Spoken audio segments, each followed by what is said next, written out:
Hey friends, welcome back to the garden. Today I'm planting up all my summer containers. Some of these are brand new designs, some are replacing my spring arrangements, and a few are experiments with plants that I've never grown before. One thing that I'm really focusing on this year is creating continuity across the entire garden. Instead of every container being completely different, I'm repeating colors and plants so that the garden feels connected from front yard all the way to the back. Let's go ahead and get planting. I'm starting with these containers using boxwoods and hypoestes. Hypoestes gives me that bright red foliage that I'm looking for, but the real star here is these little boxwoods. Long term, I would love these boxwoods to stay in these containers year round. Eventually, they'll provide me permanent structure and evergreen interest around my raised bed area. Normally, I want the showiest containers to live over here by the cut flower garden, but they tend to disappear among all of the other flowers. I'm excited to see what happens when I move some of the visual weight into a different part of the garden.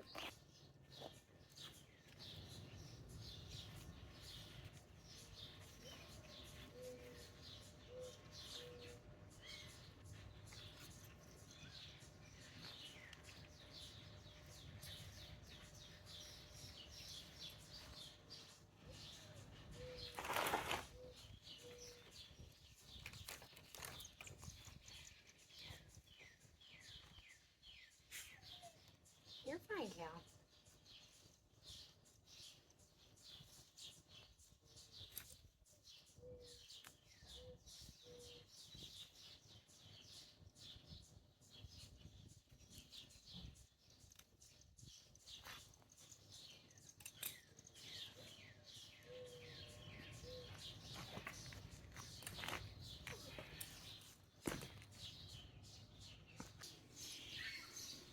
For this container, I'm combining Coleus, silverberry petunias, and some leftover Ami. I grew Ami for the first time last year and absolutely loved it. The flowers were beautiful, but honestly, the seed heads might have been even better.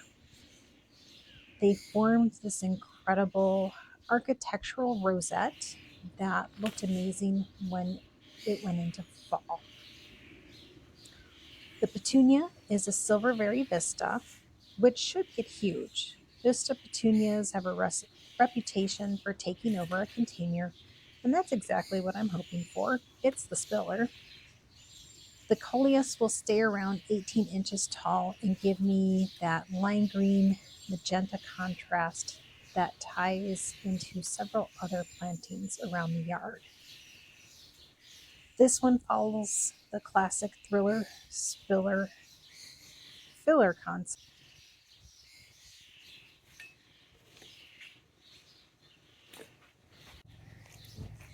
This little strawberry pot is getting more rogue feverfew. I love this plant.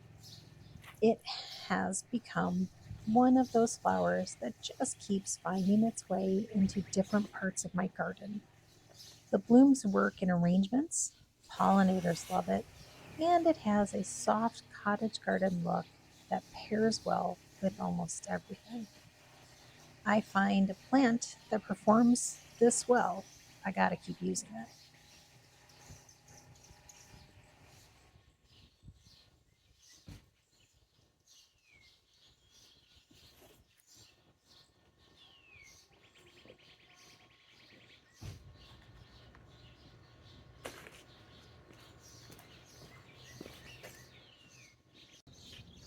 Now it's time to switch out the front baskets. I'm removing the spring planting of Swiss chard and pansies. Honestly, they still look great. This is hard. The problem isn't how they look today, but what they're going to look like in a few weeks from now. These are cool flowers. Summer is coming, and I want my new plants to be rooted in and to look full in July. I'll move these pansies into a shadier area and see how much longer I can keep them going.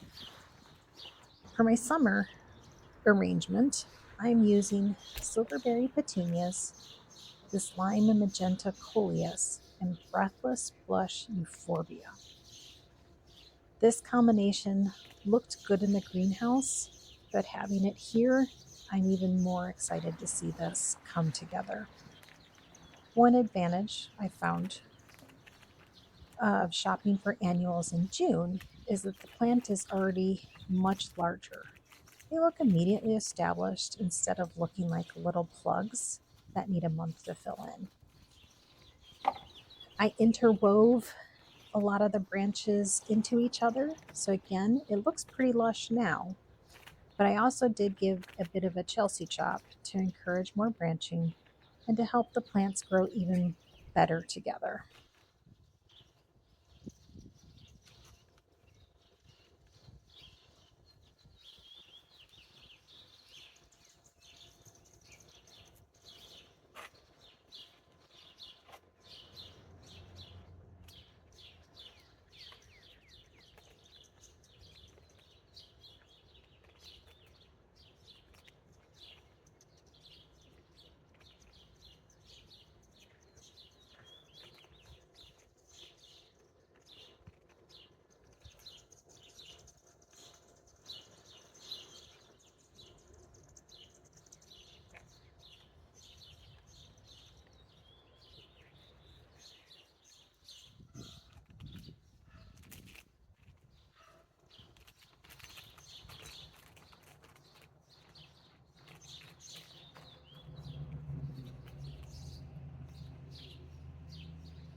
Now that everything is planted, I want to take a walk around the garden and see how all these containers come together. We're going to start on the east side. So over here, I have the petunia coleus and omni combination. I've added in a small container of the fuchsia petunia on my bistro set. And while I already know that this pot is probably too small and I will regret later when I'm watering twice a day, sometimes garden design wins over practical decision making. These three containers together are doing exactly what I had hoped. They add weight and structure to the space and help anchor the flowers around them.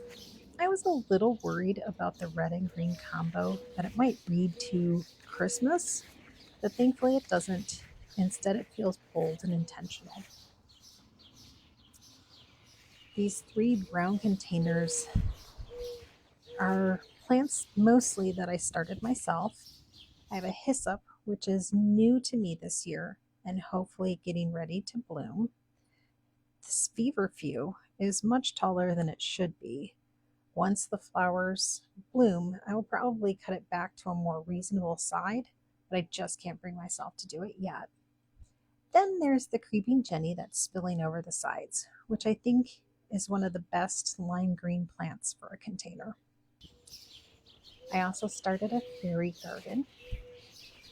It has a couple of annuals, and I'm seeing how this experiment develops over the season before I make any real commitments.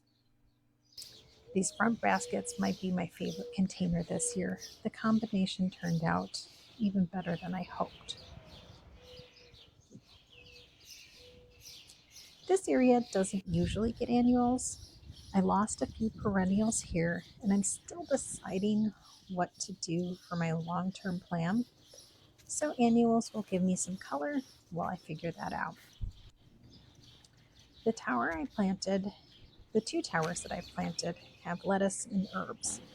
I love mixing edible plants into ornamental spaces, and over time, this section will probably transition to being mostly edibles. Out here, I have canna lilies, silver slipper coleus, rocapoco wisteria, and some pink impatiens. You notice a lot of repeating plants throughout the garden. That repetition is intentional. It's one of the easiest ways to make separate spaces feel connected. These containers that I planted incredibly early this year, like the end of April. They contain the rocapoco wisteria impatiens, midnight rose coral bells, tradescantia, and some more pink impatiens. I love to use perennials in containers whenever I can. Not only do they look great in the pot, but next year I get to move them into the garden beds for that second life. Well, that's a look at all my summer containers for this season. Now comes the fun part, watching everything come together over the next few months.